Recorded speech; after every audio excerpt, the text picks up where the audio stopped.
Pahira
Ravi दीप हीरा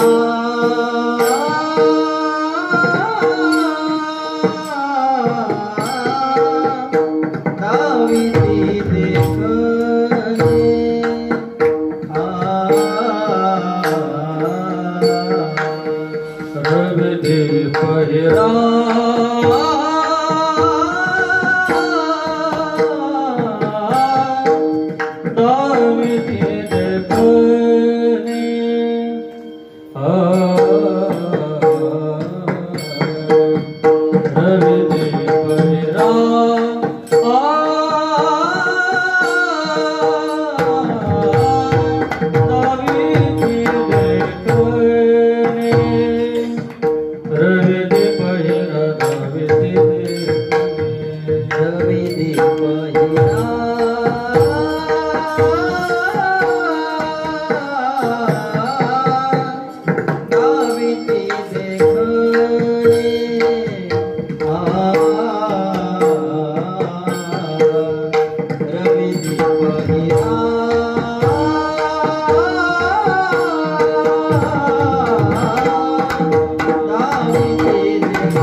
कळे तो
रविदी पहिरा दाविती देखणे रविदी पहिरा दाविती देखणे अदृश्य दर्शने संतांची त्यांचा महिमा काय वर्णमी पामर न कळे तो साचार ब्रह्मादिका तापरी चंदन निवलितो पुढे त्रिगुण तो काळी संत संग मायवाती पिंड पाळीला माया जन्म मरण राया संत संग संतांच्या वचने वारी जन्म दुःख निष्ठान्न ते भूक निवारण त्यांचा महिमा काय वर्णमी पामर न कळे तो साचार ब्रह्मादिका तुका म्हणे जवळी तुका म्हणे तेथे न पाचारिता जावे संत चरणी भावे रिधावया त्यांचा महिमा काय वर्णमी पामर न कळे तो साचार ब्रह्मादिका पांडुरंगा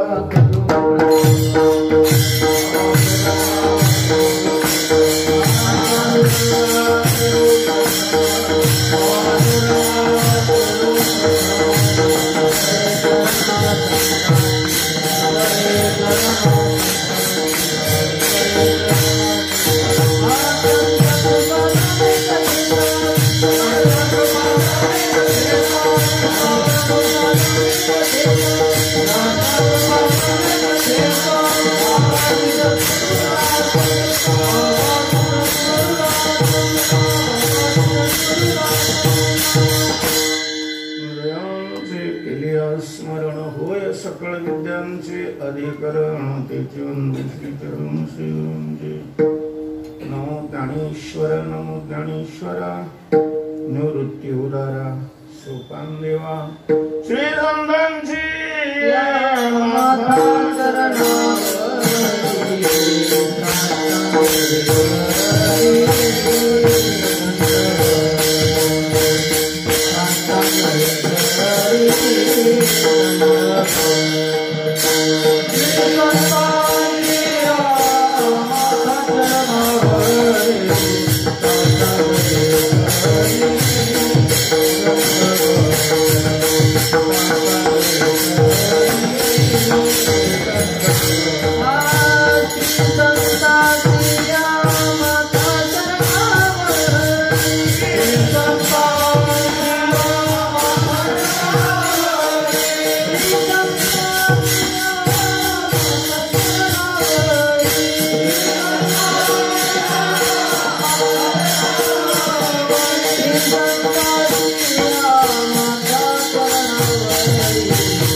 अदृश्य दर्शने संतांची त्यांचा महिमा काय वर्णमी पामर न कळे तो साचार ब्रह्मादिका श्रीमंत श्री जगद्गुरु तुकोबारा या अभंगातून आपली असमर्थता व्यक्त करत करत संतांचा महिमा प्रतिपादन करतात.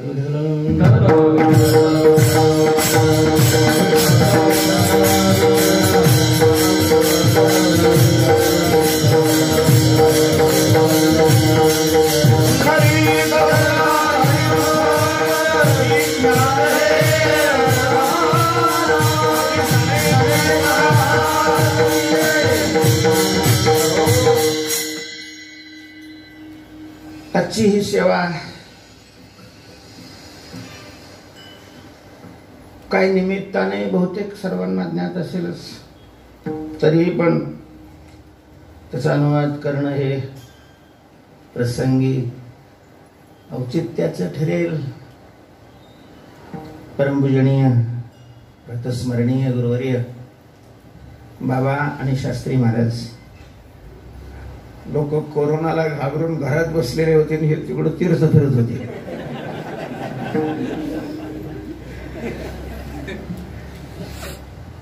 चारीधाम जवळजवळ उत्तर भारत, पश्चिम भारत, या भागातल्या सगळे तीर्थाला गेले, प्रत्येक ठिकाणी थांबले आणि आलेले आहेत संसारी माणसं.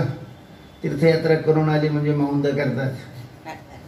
बाबा तीर्थयात्रा करून आलेले आहेत, तर त्या निमित्तानं त्यांचीच बालकं असणारे तुम्ही आम्ही आपल्यापैकी काही मंडळींनी ठरवलं की बाबांचं मौंद करायचं त्या तीर्थयात्रेचं निमित्त.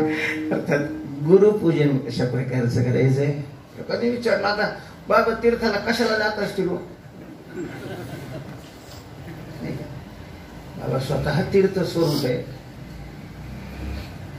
त्यांना तीर्थयात्रेची काय आवश्यकता आहे, काय गरज आहे, का गेले असतील बाबा? प्रश्न विचारणारे मोकळे असतात महाराज, उत्तर देणाऱ्याला प्रश्नाचंच उत्तर द्यावं लागतं. पण त्यांनी पुन्हा थोबाड उघडू नये अशी उत्तर द्यावी लागतात, म्हणजे त्रास नाही. आपलं खरंय, बाबांना तीर्थयात्रेची वास्तविक तशी गरज नाहीये, पण तीर्थयात्रेला बाबांची गरज आहे ना.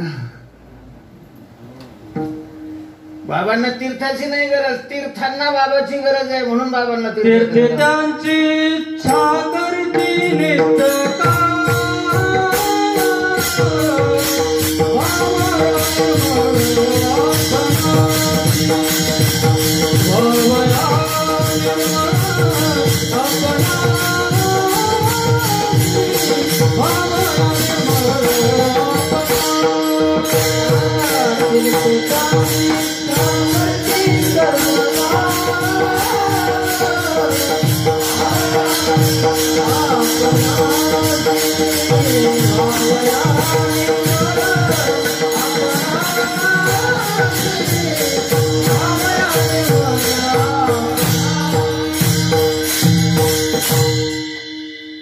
मोक्षाचे तीर्थ नलगे वाराणसी येथे तयापाशी अवघी जन तीर्थासी तीर्थ झाला तोची एक मोक्षतेने दर्शने.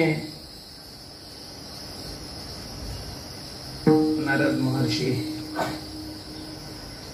कुंभाच्या टायमाला एकदा गंगेच्या काठावर आलेले खूप लोक गंगेत स्नान करत होते. नारद महर्षी काठावरच येऊन बसले, म्हणजे काही उतरानच गेले. शेवट गंगेला राहवलं नाही. गंगा मूर्तिमंत मानव शरीर धारण करून प्रगट झालेले आहेत आणि नारदांना बोलवतात, अहो नारद महर्षी एवढे लोक स्नान करतात, तुम्ही बसले काय, या ना स्नान करा ना. नारद म्हणतात, मैया तुझ्या दर्शनानेच मी पावन झालो, आता मी काय स्नान करू? मैया म्हणते, महर्षी तुमच्या करता स्नान करा असं मी म्हणतच नाही, माझ्या करता तुम्ही आता मध्ये उतरा, कारण या सर्व लोकांचं घाण मी धुतलेली, हे घाण मी कुठं धुवू, त्याच्याकरता तुमची मला आवश्यकता आहे. तेव्हा तीर्थाचे तीर्थ असणारी संत मंडळी तीर्थाला जातात ती आपणाला पवित्र करण्याकरता नाही, तीर्थांना पवित्र करण्याकरता. तेव्हा बाबांचं पूजन सोहळा आहे. मला फोन आला, तुम्ही असाल का? म्हणलं काही अडचण नाही, तो कुठेही येईन बाबाला, इथंच काय आळंदीला तर यावंच लागतं, आळंदीत इथं घरच आहे, पण तुम्ही कुठेही दुसरीकडे केले बाबांचं पूजन म्हणून तर मी येईल. त्यांना वाटलं वा बाबांचं वर्णन करतील, पण आता हा प्रश्न आला, यायचं काही अडचण नव्हतं, पण महिमा बाबांचा सांगायचा हा सगळ्यात मोठा अवघड अशा प्रकारचा प्रसंग आहे. आता काय करायचं? मी तुकोबारांना शरण गेलो तर तुकाराम महाराजांच्या जीवनामध्ये तोच प्रसंग घडला होता. तुकोबाराय आळंदीला एक दिवस माऊलीचं दर्शन केलं. तुकोबाराय आलेले कळलं की परिसरातले लोक जमले आणि तुकोबारायांना आग्रह करायला लागले, महाराज माऊलीचा महिमा सांगा, संतांचा, माऊली म्हणजे संत या अवच्छेदकाने महिमा सांगा, संतांचा महिमा सांगा. तुकोबारायांनी डोक्याला हात लावला, त्यांचा महिमा, आणि मी सांगायचा त्यांचा महिमा काय वर्णू मी पामर, महिमा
त्यांचा महिमा काय वर्णू मी पामर नकळे साचार ब्रह्मादिका साचार ज्यांचा महिमा नकळे त्यांचा महिमा पामर मी काय वर्णू ज्यांचा महिमा ब्रह्मादिक देवांना सुद्धा खरोखर कळत नाही.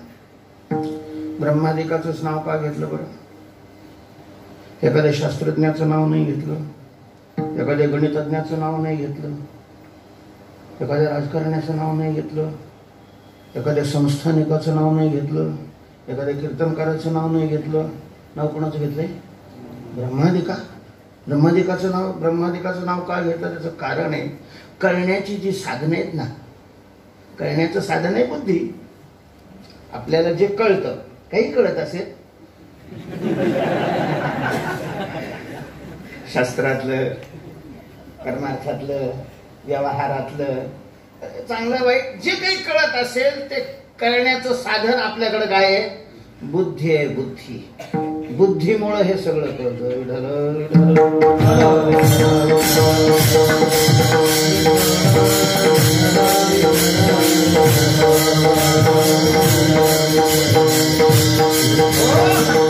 ही बुद्धी जी आपल्याला ज्ञान करून देते, ज्ञानाचं साधन आहे, ते आपल्याकडे असणारं मशीन फार लहान आहे. बुद्धीचं जे मशीन आहे ना ते आपल्याकडे लहान आहे. त्याच्यात बऱ्याच लोकांचे खराब पण झालेले.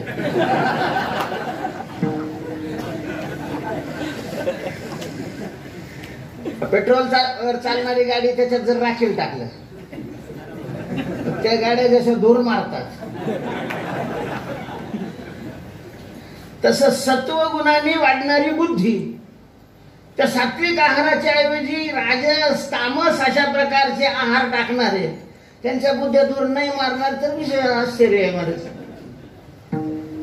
तर ही जी बुद्धी आहे ती बुद्धी आहे पॉवरचं मशीन, आणि त्याही 4 मशीन ज्याला जोडलेली आहेत त्याचं नाव आहे ब्रह्मदेव. ब्रह्मदेवाचंच नाव का घेतलं असेल तो गोवरेने या ठिकाणी?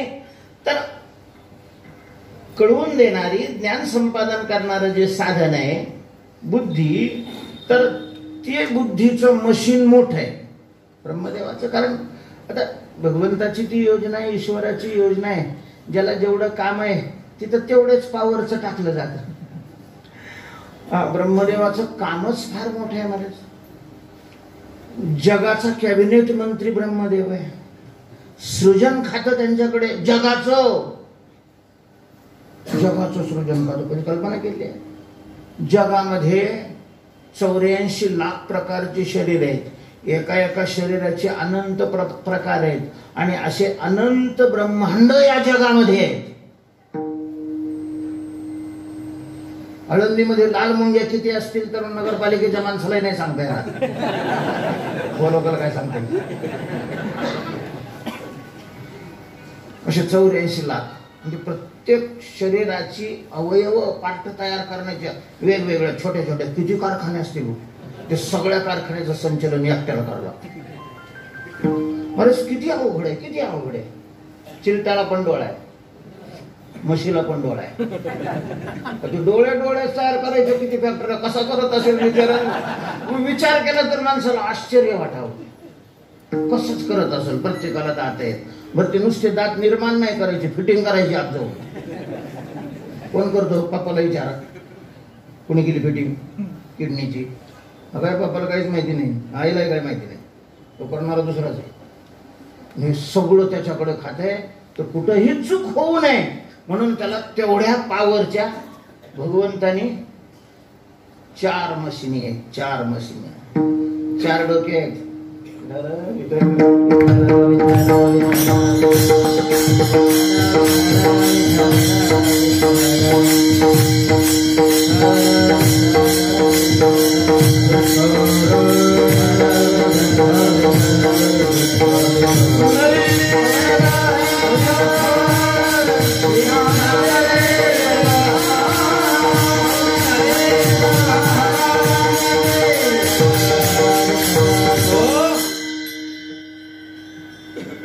4 आहेत. आता इथून 4 असल्यामुळं मग डोळे 4 4 8 नाक ते सगळं. चौतोंड्याचं पोर एक, नारेदान म्हणजे नारदाचे वडील म्हणून चौतोंडा म्हटलेलं आहे. 4 मशीन आहेत आणि काही उच्च पावरचे आहेत, चांगल्या पावरचे. अशा प्रकारचा ब्रह्मदेव तुकोबाराय म्हणतात त्याला जगातलं सगळं कळतं, पण त्यालाही संतांचा वास्तव काय महिमा आहे नाही कळत. त्यांचा महिमा काय नकळे तो साचार ब्रह्मादिका. जिथं हाय पावरच्या 4 मशीनी ज्याच्याकडे त्यांना त्या संतांचा महिमा कळत नाही. छोटी मशीन असणारा आणि पुन्हा त्याच्यातही छोटा तर मोठी माणसे. मोठ्या माणसाची लीनता घ्यावी असे तुकोबाराय स्वतःविषयी ज्या वेळेला बोलायचं म्हणजे त्या वेळेला पामर म्हणतात. आता तुकाराम महाराज जर पामर तर आपण कोण?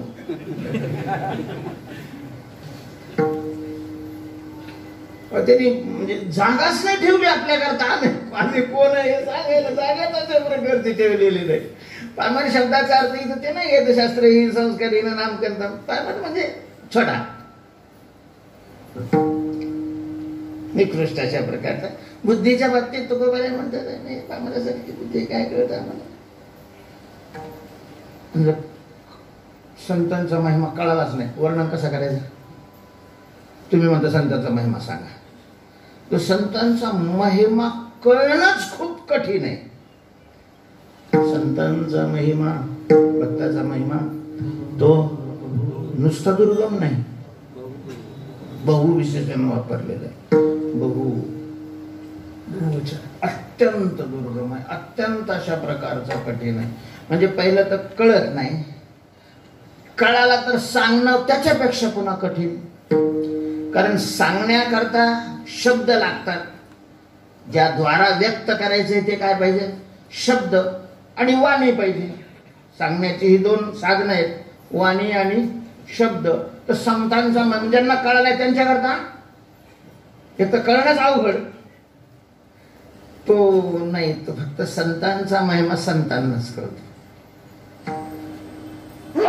कितीही विद्वान झाला तरी त्याची बुद्धी संतांच्या महिम्याला दौसनी नाही घालू शकत. जसं कितीही दुधाळ गाय झाली, बहु जरी 40-40 लिटर पर्यंत दूध देणाऱ्या गाई आज गावरान गाई सुद्धा 40 लिटर दूध देणार आहेत. एखाद्यानं आणखीन त्याच्यात काही केलं, आम्ही म्हणतो 100 लिटर दिले तरी कामधेनू होणार का? गाय कितीही दूध देणारे झाले तरी कामधेनू नाही होऊ शकत. तसं एका अभंगावर किती दिवस कीर्तन केलं तरी संत नाही होऊ शकत. संत संत आहेत, विद्वान विद्वान आहे, गाय गाय आहे आणि कामधेनू ही कामधेनू आहे. ते येते जो जे ढवा जे मागे ते एक सरेची प्रसव लागे. तेवी विश्व विभव तया अंगे होऊन यासाठी. तो त्यांचा महिमा आणि मी कसं वर्णन करायचं? त्यांचा महिमा काय वर्णन? त्यांचा कुणाचा? ज्यांच्या कृपेनं अदृश्याचं दर्शन घडतंय त्यांचा महिमा. अभंगाच्या प्रथम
माहिती देखणे अदृश्य दर्शने संतांच्या जगामध्ये लौकिक असे काही पदार्थ आहेत की ज्यांच्या सहकार्यामुळं आपण पाहू शकतो.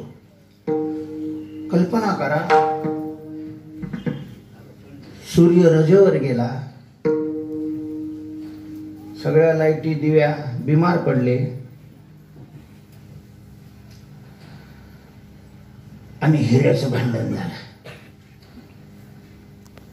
काय होईल जगाचं? जगातून प्रकाश जर बाजूला निघाला,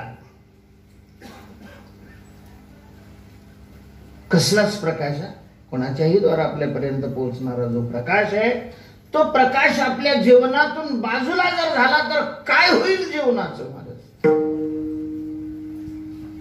अंधकारमय जगत होऊन जाईल. अंधकारमय, कसलाच कोणताच काहीच व्यवहार घडणार नाही. फार उपकार आहेत पहिले सूर्याचे.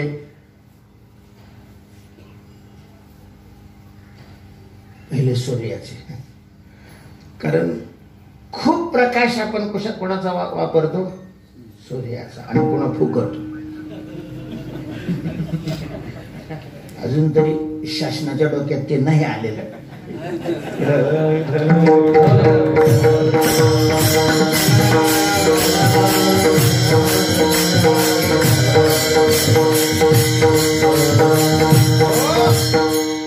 उत्पन्नाची साधनं, उत्पन्न कशाने वाढवायचं? वसुला बिसुला चालू असतील नाही तुम्हाला काय माहित नाही, पण उत्पन्नाचं हेही खूप मोठं साधन आहे. समजा ठरवलं शासनाने कायदाच काढला का करता येईल. आधी आपण खालीच बसले, मालकाचं कुणी मालक नसतं, मनावर राहतं काम, डोऱ्यावर राहतं, असं तर असं नाही तर नाही, खाली तर खाली. मालकाचं कोण मालक राहत? तसं शासनाचं कोण मालक आहे? त्यांनी डोऱ्यावर नियमच काढला. तुम्हाला प्रकाश वापरायचा असेल, जर बसवले मीटर एखादा प्रत्येकाला, आणि किती प्रकाश वापरले, किती युनिट पडले, द्यावं लागतील. काय करणार काय आपण त्याला? पण अजून तरी नाही अशा प्रकारचे सूर्याचा प्रकाश किती वापरतोय आपण, किती वापरतो, त्याच्याच प्रकाशात सगळं चालतं. मुंग्यासारखी रोडवर गर्दी असणारी जी महानगर आहेत तिथं सुद्धा रात्री म्हणजे मोकळं असतं, शांत राहतं. ज्यावेळेला सूर्यप्रकाश नसतो त्यावेळेला. तेव्हा आपल्याला जे दिसतं त्या दिसण्याला डोळा हे मुख्य कारण असलं तरी सहकारी कारण एक तर सूर्यप्रकाश आहे, दिव्याचा प्रकाश आहे किंवा हिऱ्याचा प्रकाश आहे. हे सहकारी कारण आहे. ते दाखवतात, पण ते जे दाखवतात महाराज ते देखणं दाखवतात. म्हणजे जे दृश्य आहे, जे जड आहे,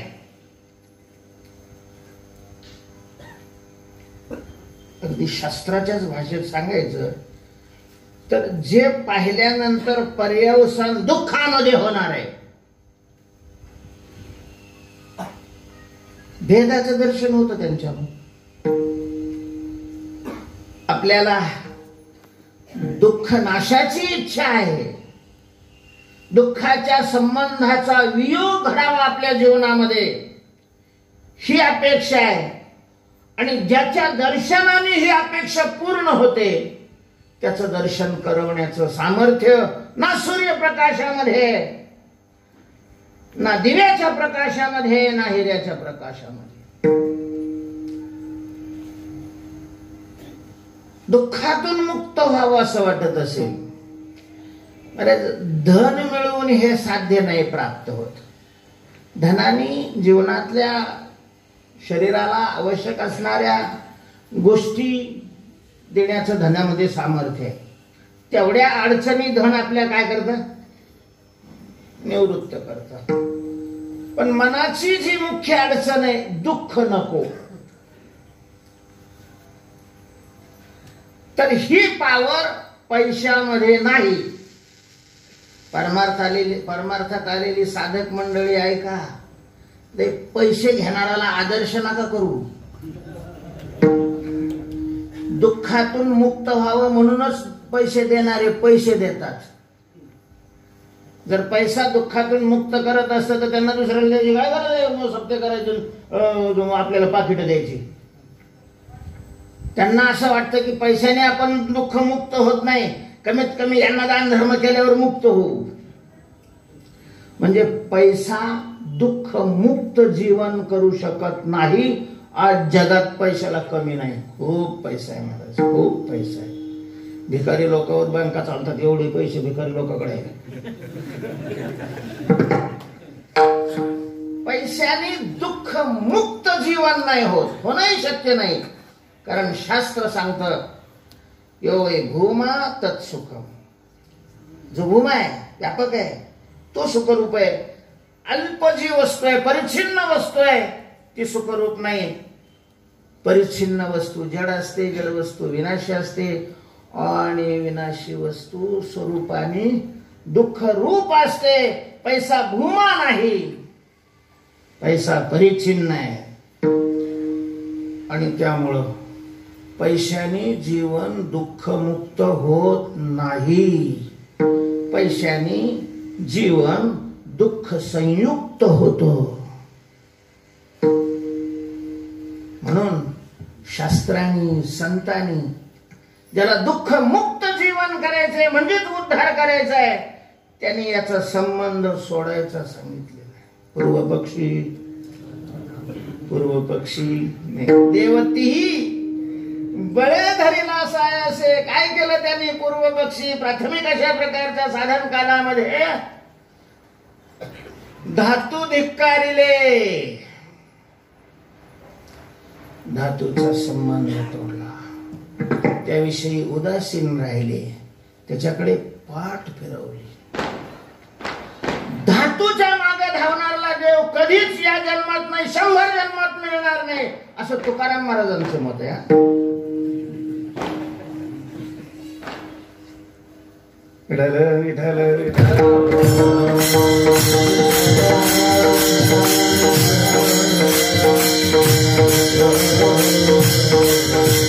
जाणतनी सिंधी देव नाही, जाणतनी सिंधी देव नाही, जाणतनी सिंधी देव नाही, जाणतनी सिंधी देव नाही.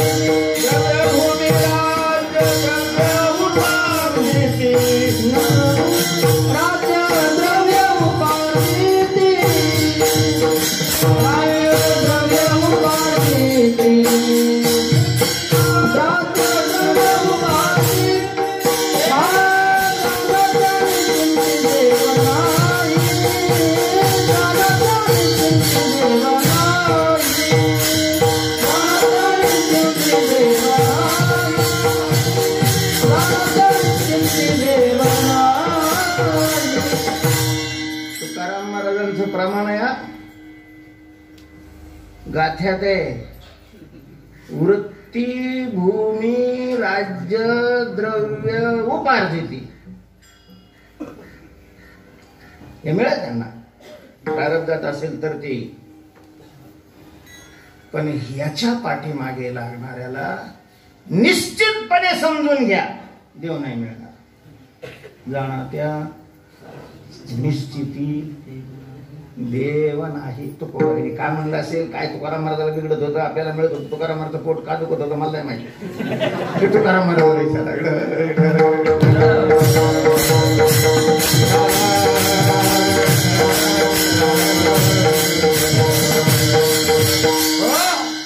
तेव्हा दुःखाच्या संबंधाचा विच्छेद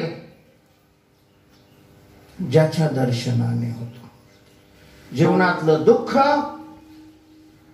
उपादान कारणासह तेव्हाच नष्ट होतं ज्या वेळेला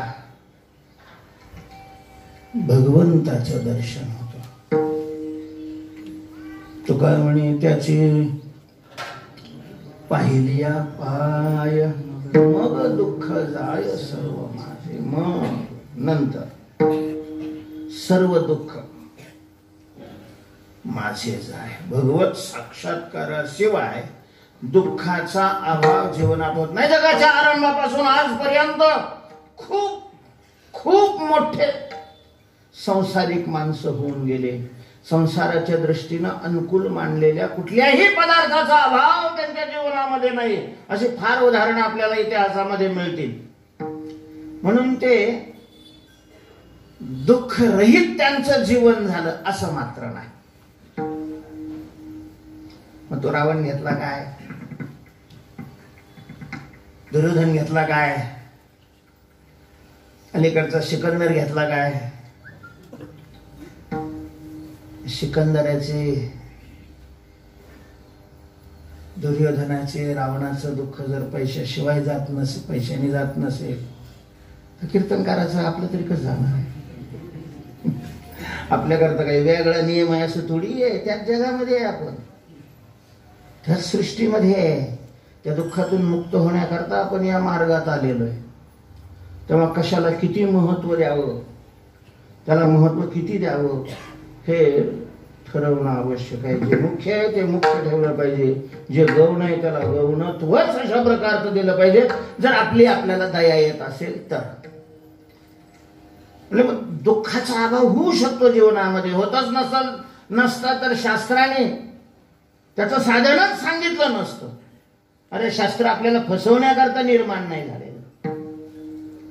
दुःखाचा अभाव होतो, पण त्या अभावाकरता त्याचे पाय पाहावे लागतात. कोणाचे पाय? ज्याला देव म्हटलेले आहे, ज्याला ब्रह्म म्हटलेलं आहे. या अभंगात तुकोबार आहे त्याला अदृश्य म्हणतात. अदृश्य म्हणजे पाहण्याचा जो विषय होत नाही त्याला पाहिल्यानंतर दुःखाचा अभाव होतो. म्हणजे जो अदृश्य म्हणजे पाहण्याचा विषय, ध्यानाचा जो विषय आहे त्याला दृश्य म्हणतात. चित भाष्यातून दृश्यातून, दृश्यातून जडातून. चित म्हणजे ज्ञान, ज्ञानाने जे प्रकाशित होतं, ज्ञानाचा जे विषय होतं, ज्ञानाने जे कळतं त्याला दृश्य अशा प्रकारचं म्हणतात. आणि जगात दोनच वस्तू आहेत, एक दृश्य एक अदृश्य. अस्मिन् मते पदार्थो विविधा. त्यालाच जडचेतन, त्यालाच क्षेत्रज्ञ, त्यालाच मायाब्रह्म, त्याला स्थावर जंगम, अशी वेगवेगळी नावं शास्त्रामध्ये व्यवहारामध्ये दिली गेलेली आहे. त्यामध्ये जडाचं दर्शन तर आपण सतत करतच राहतो, पण जडाच्या दर्शनाने नव्हे, जडाच्या प्राप्तीनेही दुःख संपत नाही, मिटत नाही. झालीच तर काय होते? वाढ होते, वृद्धी होते. दुःखाचा घटस्फोट होण्याकरता अदृश्याचं दर्शन व्हावं लागतं. तुकोबारे म्हणतात, भाग गेला शिन गेला, अवघा झाला आनंद. भाग गेला शिन गेला, भाग दुःखेला शिन गेला म्हणजे दुःख गेलं.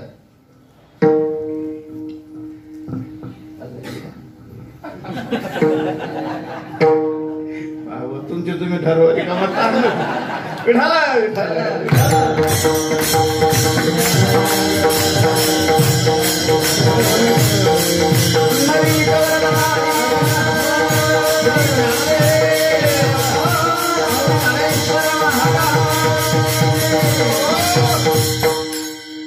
अदृश्याच्या दर्शनाने दुःखाचा अभाव कसा होतो, काय त्याचा कार्यकारण भाव संबंध आहे ते शास्त्र आहे.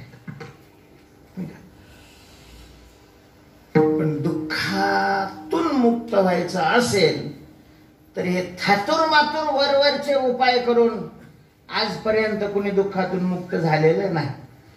दुःखातून मुक्ती नाही होणार आपली, त्या ते निमित्त संपतील. दुःख राहतच. दुःख फार प्रेम आहे माझं दुःखाचं आपल्यावर. असं जीड काढलेला एखाद्या मुलाने आईला जीड काढलं म्हणजे आई काय त्याला सोडीत असते असं थोडी आहे. अदृश्याचं दर्शन, परमात्म्याचं. इथं देवालाच अदृश्य शब्द वापरलेला आहे आणि त्याचं कारणही आहे, तो ज्ञानाचा विषय होत नाही. ज्ञानाचा जी वस्तू विषय होते त्याला दृश्य म्हणतात. परमात्मा कोणत्याही ज्ञानाचा विषय होत नाही. प्रमाणाचा विषय होत नाही, म्हणून त्याला अप्रमेय असं शास्त्रामध्ये म्हटलेलं आहे. विठ्ठल विठ्ठल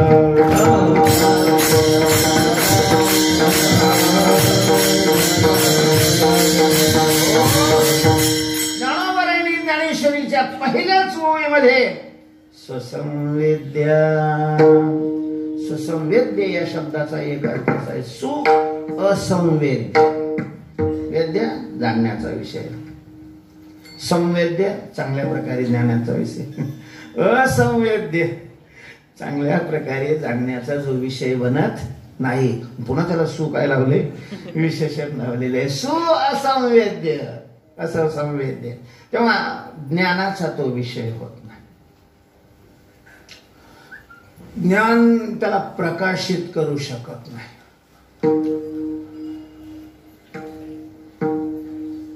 कसं काय ज्ञान आहे प्रकाशित कसं काय करू शकत नाही बा? तुम्ही सांगा.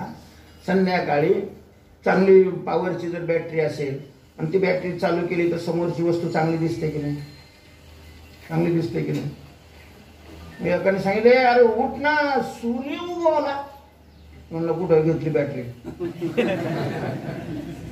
नवे सील टाकलेल्या आणि लागला लावायला. आता ते बॅटरीचा प्रकाश सूर्याला प्रकाशित करू शकेल का? कारण सूर्य हा स्वयंप्रकाश रूप आहे. स्वप्रकाश शब्दाचाच अर्थ आहे अवेद्यत्वे सती अपरोक्षत्वम स्वसंवेद्यत्व. अवेद्य असू नाही, जो सतत काय असतो, अपरोक्ष, स्वभावाने अपरोक्ष असतो. तेव्हा परमात्मा हा ज्ञानाचा विषय होत नाही, म्हणून त्याला अदृश्य म्हटलेले. आणि अशा अदृश्य स्वरूप असणाऱ्या परमात्म्याचं ज्ञान झाल्यानंतर दुःखातून आपली मुक्ती होते.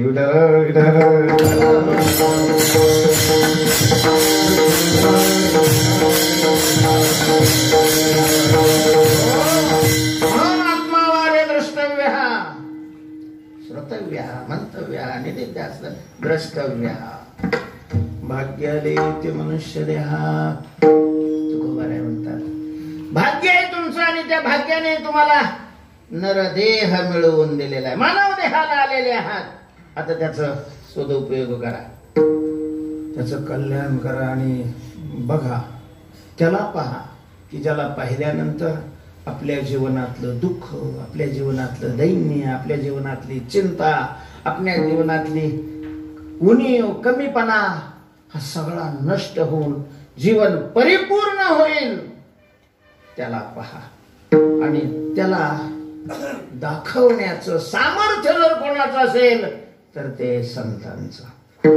संतांच्याच कृपेनं आपण देवाला पाहू शकतो. म्हणून हरिप्राप्तीसी उपाय धरवे संतांचे देह संत पूर्ण करीती मनोरथ गावे संतांशी असणे तुझ्या कधी काय वाचाने एका जनार्दनी जाणी इच्छिले ते पूर्वी. अशा प्रकारे मोक्षाची अपेक्षा जे पूर्ण करतात, भगवत साक्षात्काराची अपेक्षा जे पूर्ण करतात, अदृश्य असणारा परमात्मा त्याच्या दर्शनाची अपेक्षा जे पूर्ण करू शकतात, अशा संतांचा महिमान्य काय वर्णन करणार आहे. अदृश्य दर्शने संतांचे आपण पाहू. जर परमात्मा स्वरूपाने अदृश्य आहे तर संत तरी त्यांचं दर्शन कसं करून देतील. आणि जर संत त्यांचं दर्शन करून देत असतील तर त्याला अदृश्य म्हणण्याचा काय अर्थ राहिला.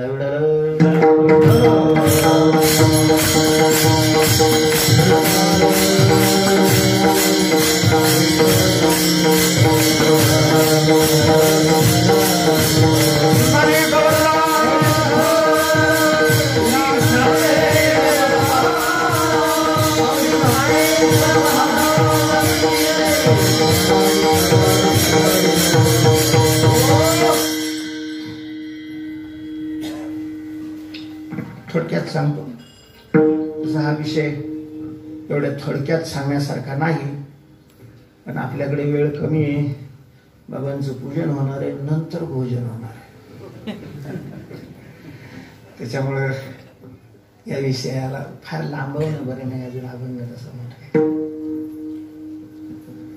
परमात्मा हा अदृश्य आहे, म्हणजे ज्ञानाचा तो काय वृत्ती ज्ञानाचा थोडक्यात विषय होत नाही. प्रत्यक्षाचा विषय तर नाहीच आहे तो. परमात्मा शब्दाचा अर्थ आत्मा, आत्मा आणि परमात्मा.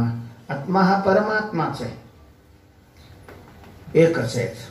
आत्माच ब्रह्म असं श्रुतीमध्ये म्हटलेलं आहे, अनेक ठिकाणी म्हटलेलं आहे. तेव्हा जो आत्मा आहे तो काय आहे? परमात्मा आहे. परमात्मा जो आहे तो आत्मा आहे. आत्मज्ञान आणि परमात्मज्ञान म्हणजे ब्रह्मज्ञान आणि आत्मज्ञान हे शब्दच वेगळे आहेत, पर्यायी शब्द आहेत. आत्म्याचं यथार्थ ज्ञान म्हणजे परमात्म्याचं ज्ञान आहे, आणि परमात्म्याचं यथार्थ ज्ञान म्हणजेच आत्म्याचं ज्ञान.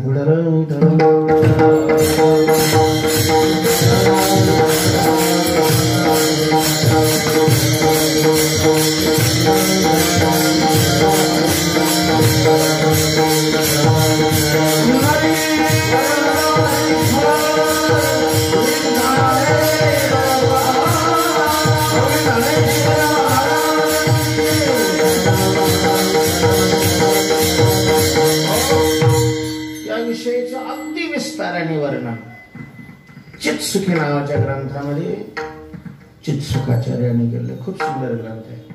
शिका ज्यांना जन्मभर परमार्थच करायचं आहे त्याने लगेच बोंबलत लोकात नाही जावं. लोकात गेला की त्याची माती झाली असं समजायचं. त्यांनी शास्त्रात जावं.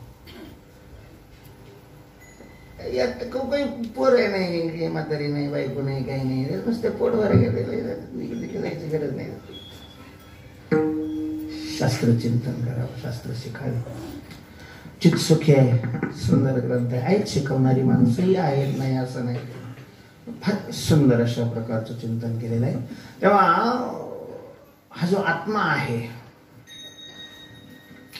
या आत्म्याच्या ज्ञानाने दुःखाच्या संबंधाचा विच्छेद होतो. दुःख संबंध वियोग काय योग उच्छेदे, त्यालाच योग अशा प्रकारचं म्हणतात. तर या दुःखाच्या संबंधाचा वियोग होण्याकरता आत्म्याचं ज्ञान, पण आत्म्याचं ज्ञान करून देण्याला प्रमाण समर्थ नाहीत. आपल्याला जे ज्ञान होतं ते प्राधान्याने प्रत्यक्ष प्रमाणाने होतं. प्रत्यक्ष शब्दाचा अर्थ इंद्रिय, इंद्रियाकडून आपल्याला ज्ञान होतं. व्यवहारामध्ये त्याला प्रबल ज्ञान, मुख्य ज्ञान अशा प्रकारचं मानलं जातं. पण इकडं आत्मज्ञानाविषयी ही इंद्रिय काहीच कामाची नाहीत. इंद्रिय त्यांच्या त्यांच्या विषयाचं ज्ञान करून देतात. कान शब्दाचं ज्ञान करून देतो, त्वचा स्पर्शाचं ज्ञान करून देते, रसना रसाचं ज्ञान करून देते. चौथं काय? गंध, घ्राणेंद्रिय गंधाचं ज्ञान करून देते, नेत्ररूपाचं ज्ञान करून देते, आपापल्या विषयाचं. बऱ्याच आत्मा परमात्मा हा विषय स्वरूप नाही, तो विषयी असल्यामुळं इंद्रियाचा तिथं काहीच उपयोग नाही. आत्मज्ञानाकरता, ब्रह्मज्ञानाकरता, भगवत साक्षात्काराकरता या इंद्रियाचा उपयोग नाही. साक्षात्काराकरता, त्याची साधनं करण्याकरता या इंद्रियाचा उपयोग होत असेल, साक्षात्काराकरता तिथं काही उपयोग नाही. म्हणजे प्रत्यक्ष प्रमाण जिथं लंगडं पडते. अनुमान जिथं प्रत्यक्ष कमी पडतं तिथं अनुमान पुढं सरसवत असतं. अनुमानही ज्ञान करून देतं, पण त्याला व्याप्तीचं ज्ञान असावं लागतं. जिथं व्यापक आहे तिथं व्याप्ती आहे. यांची व्याप्ती आहे याचं ज्ञान असावं लागतं. आत्म्याची कोण असू असंगो हेयम पुरुषः, हे असंबद्ध असल्यामुळं, कोणाशी संबंध नसल्यामुळं व्याप्तीचं ज्ञान कसं काय होणार आहे? जिथं हे तिथं ते असं नाहीच आहे. ते त्याचा कोणाशीच संबंध नाही, कशाशीच संबंध नाही.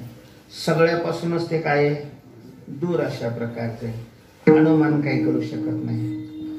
उपमान म्हणजे सादृश्य ज्ञानजन्य ज्ञान. हे कोणासारखंच नाहीये.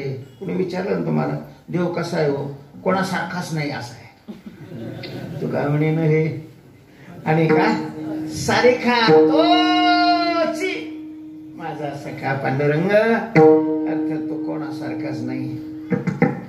अनुमान प्रमाण आपलं उपमान प्रमाणाचा तिथं उपयोग होत नाही. अर्थापत्ती प्रमाण म्हणजेच व्यतिरेकी अनुमान आहे.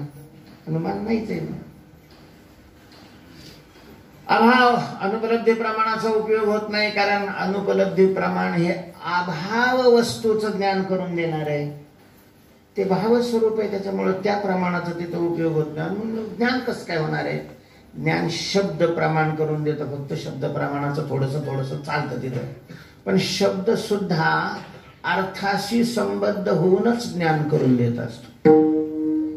साखर म्हटलं की साखर हा शब्दाचा उसापासून तयार झालेला दाणेदार अशा प्रकारचा जो पदार्थ आहे त्या पदार्थाशी संबंध आहे, शक्तिवृत्ती आहे, संबंध आहे. त्यामुळं साखर या शब्दाने त्या पदार्थाचं काय होतं, ज्ञान होतं. तसं असा शब्दच नाही की ज्या शब्दाचा या परमात्म्याशी काय संबंध आहे. हे परमात्मा देव वगैरे हे सुद्धा शब्द त्याच्याशी संबंध नाही.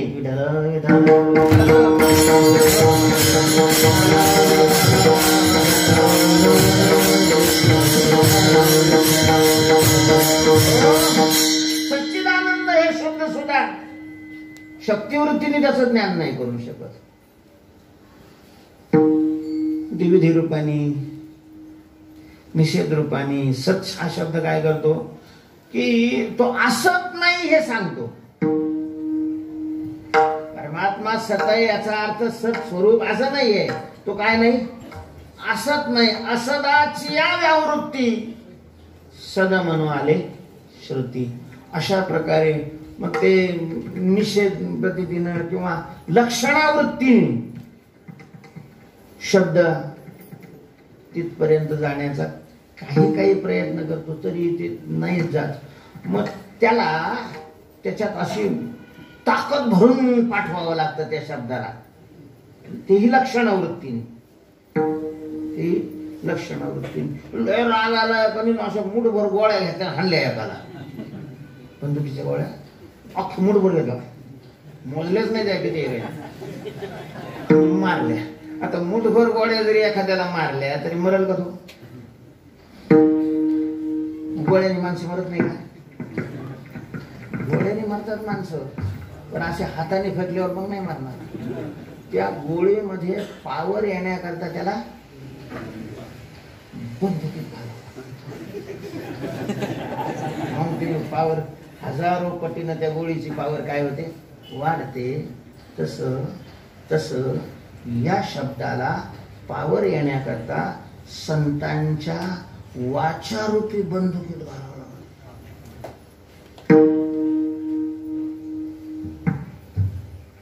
आणि मग ज्या वेळेला तो चाप दाबला जातो त्या वेळेला ते पुढचं ज्याच्यामुळं आत्म्याचं दर्शन होत नाही त्या अज्ञानाची निवृत्ती होते. तरी प्रकाश म्हणजे आत्म्याचं प्रकाशन करतो असं नाही, पण प्रकाश होऊ न देणारं, ज्ञान होऊ न देणारा जो प्रतिबंध आहे त्या प्रतिबंधाची निवृत्ती संतांच्या कृपेनं जो उपदेश केला जातो, महावाक्य सांगितलं जातं त्या वाक्याने होते. आणि तो प्रतिबंध गेला की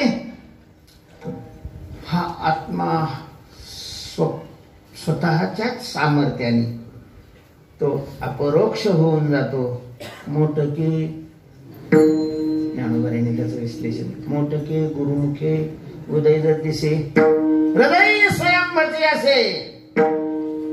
तर ही किमया फक्त संत करू शकतात. अदृश्य दर्शनी तो प्रमाणाचा विषय नाही म्हणून तो स्वरूपाने अदृश्यच आहे आणि स्वतः तो काय अपरोक्ष स्वरूप आहे. तद्रूप अशा प्रकारचा साधक होतो. ही किमया, हा मोठेपणा संत सोडून दुसऱ्या कोणामध्येही नाही. त्यांचं वर्णन मी काय करणार, त्यांचा महिमा कळे वर्णन मी पामर न कळे तो साचार. ब्रह्मादिका. आणखीन संत, आता संतांचा महिमा वर्णन करता येत नाही आणि तुकाराम महाराज वर्णन करतात. हे काय गौड बंगाल आहे, हे गौड बंगाल. तसं तुकाराम महाराजाला साधू जाणं असं विचित्र. हे देवाला कुठं काय मागत असतात का, हे देवाला कुठं काय मागत असतात आणि अख्खा देव गिळून घेतला.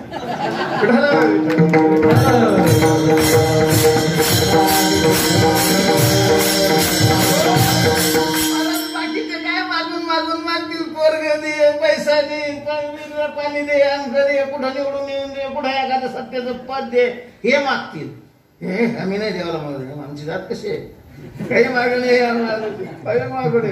अख्खा देवच गिळून टाकलाय महाराज. तुकाराम महाराजाला मी ओळखले थोडं थोडं. तुकाराम महाराजच्या कपड्यावर कोणी जाऊच नाही. हे सगळे शास्त्रज्ञ तिथं फेल होऊन जातात. तुकोबऱ्यांची बुद्धी अपूर्व अशा प्रकारची.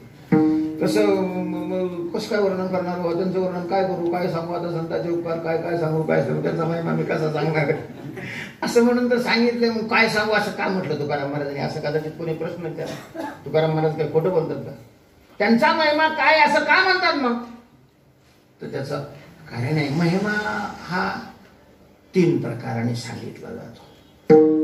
कुठल्याही व्यक्तीचा, वस्तूचा, घटनेचा महिमा, मोठेपणा जो सांगितला जातो तो 3 प्रकाराने सांगितला जातो. कारणावच्छेदकाने, स्वरूपावच्छेदकाने आणि कार्यावच्छेदकाने. तर स्वरूपावच्छेदकाने आपण संतांचा महिमा सांगू शकत नाही, कारण तो शब्दाच्या पलीकडे आहे. काय वाणू आता वाणीचे कारणावच्छेदकाने सांगू शकत नाही. सांगायचंच ठरला, सांगता येतो थोडाफार, तो कार्यत्वावच्छेदकाने, म्हणजे संत जे कार्य करतात त्या कार्याचं थोडंफार वर्णन करता येतं आणि त्याच्याद्वारा तो महिमा सांगता येतो. जो सांगितलाय तो कार्यत्वावच्छेदकाने सांगितलेला आहे. आणि काय सांगू असं जे असमर्थता व्यक्त करतात ते स्वरूपत्वावच्छेदकाने.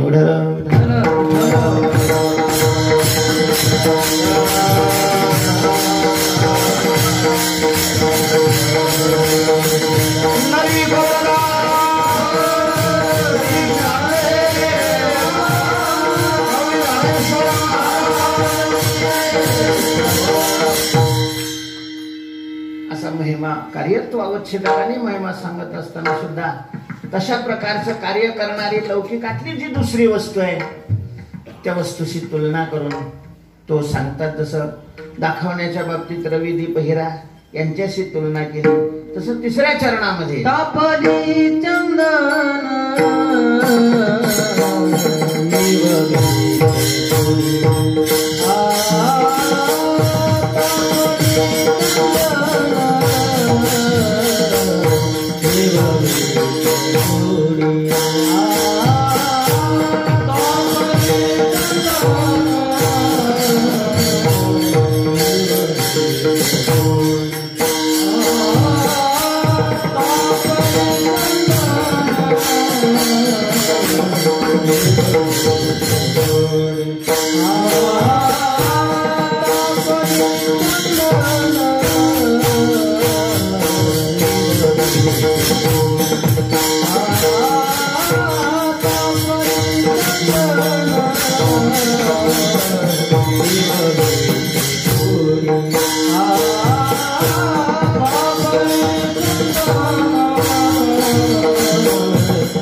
संतांचा महिमा सांगत असताना 3ऱ्या चरणामध्ये चंदनाची तुलना केलेली आहे.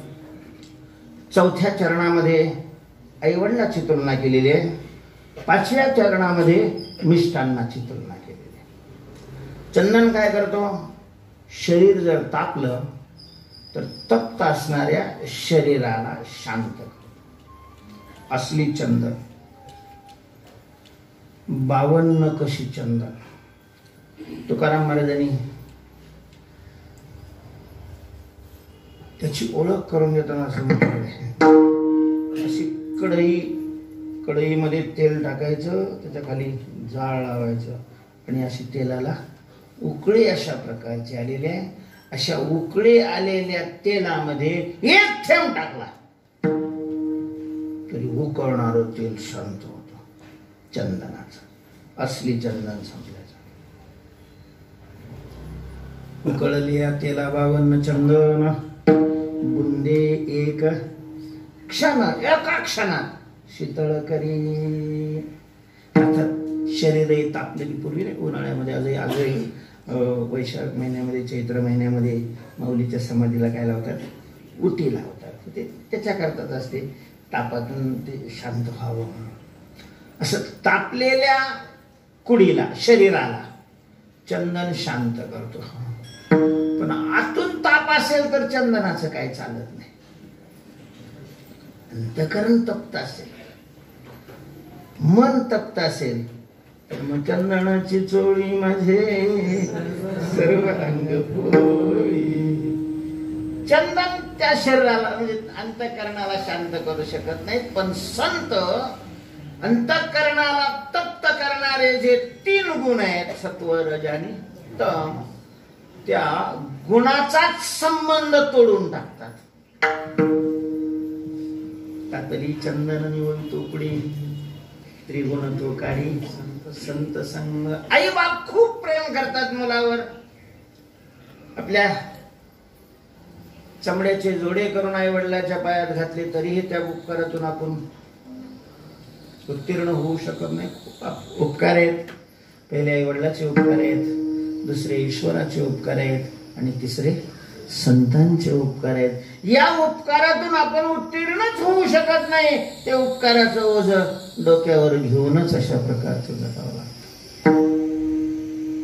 अत्यंत प्रेमाने मुलाच्या पिंडाचं पालन पोषण करतात. मायबापे पिंड पाळायला माया. पण त्या पिंडाच्या म्हणजे जन्माच्या आणि मृत्यूच्या दुःखातून मुक्त करणारे संत आहेत. संतांच्या वचनाने जन्म मरण नष्ट होऊन जातं. संतांच्या वचनेवारी जन्म दुःख. भूक लागली तर त्या दुःखातून मिष्टान्न मुक्त करतं. पण जन्माच्या आणि मृत्यूच्या दुःखातून मिष्टान्न नाही मुक्त करीत. उलट मिष्टान्न लवकर मृत्यू जवळ घेऊन जात. जास्त मिष्टान्न खाणारी माणसं लवकर मरतात.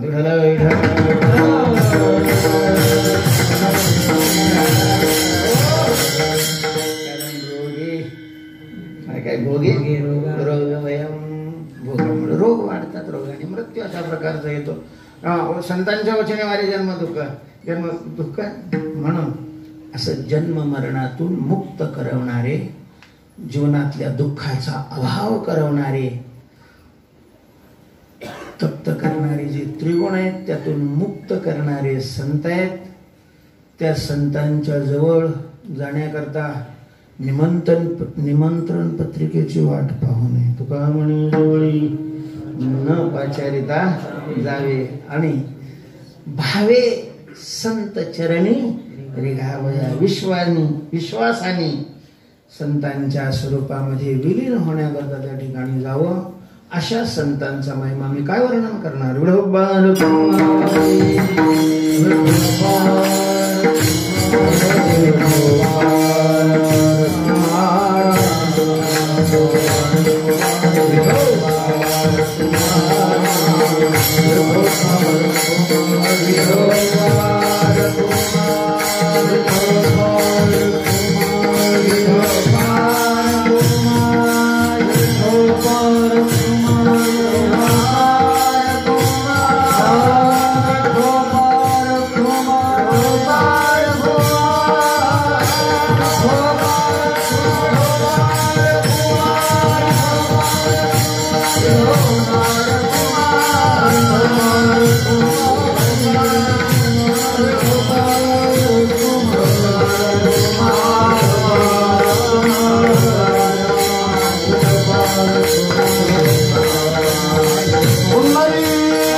सारखं एका ठिकाणी बसायचं. खरं तर आता बाबांचं वय राहिलेलं नाही, त्यामुळे आता मी तो पुढं काहीच बोलणार नाही अभंगावर.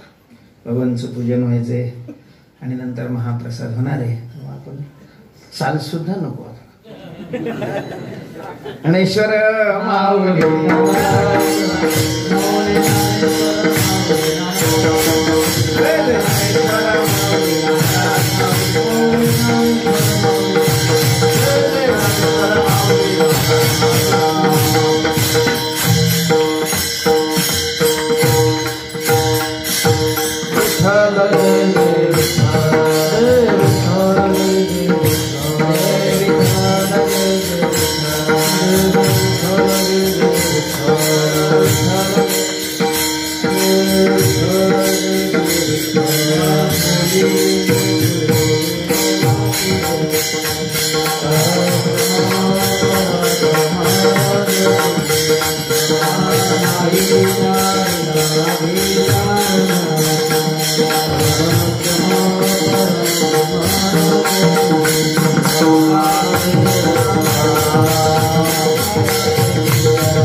सूचना काय करायचे पलावडे महाराज काय